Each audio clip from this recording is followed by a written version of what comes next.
Biz hayotni himoya qilishimiz va uni har narsadan muhimroq bilishimiz kerak. Xo'sh, hayotning haqiqati kim?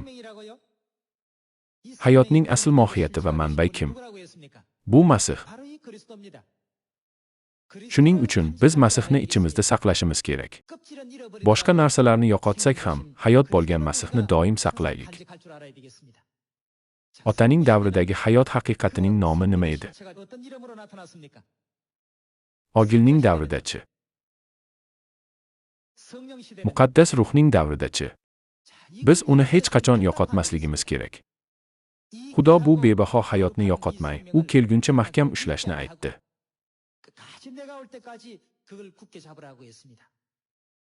Iblis bizni bu hayotni tortib olish uchun tuhmat qilmoqda. U bizni masxara qiladi va bizni shubha ostiga qo'yadi. Shu tariqa u bexosdan tortib olinadi. Shuning uchun Xudo dedi: "Men hayotman. Uni yo'qotmang, men kelgunimcha mahkam ushlang."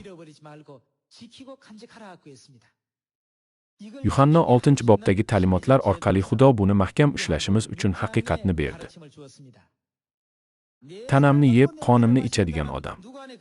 Ular kimda yashaydi? Ular Isoda qoladilar va Iso kimda qoladi? Iso yangi ahdga rioya qilganlarda, ya'ni fisxning nonini yeb, fisxning sharobini ichganlarda qoladi. U buni oxirigacha saqlashni buyurdi. Saqlash kerak bo'lgan ko'p narsalar bor, ammo nimani saqlashni bilmaymiz. Havoni urayotgan bokschi kabi jang qilma. Maqsadsiz yugurayotgan odam kabi yugurma.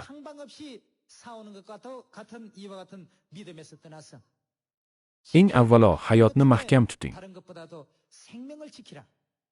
U holda hayot kim? U Masihdir. Bizda Masihning tanasi va qoni bo'lganda, Masih bizda yashaydi. Muqaddas ruhning doim bizda qolishi uchun ko'p usullar mavjud. Masihga ma'qul ishlar qilaylik. Samariyada va yer yuzining chekkalarigacha Xudoning kalomini va'z qilib, umidsizlarga umid, dalda va orzu beraylik. Toki ular ham kelajakda osmon bizniki bo'ladi deb bilsinlar. Yozilganki, ushbu bashorat so'zlarini ovoz chiqarib o'qiyotgan odam baxtlidir.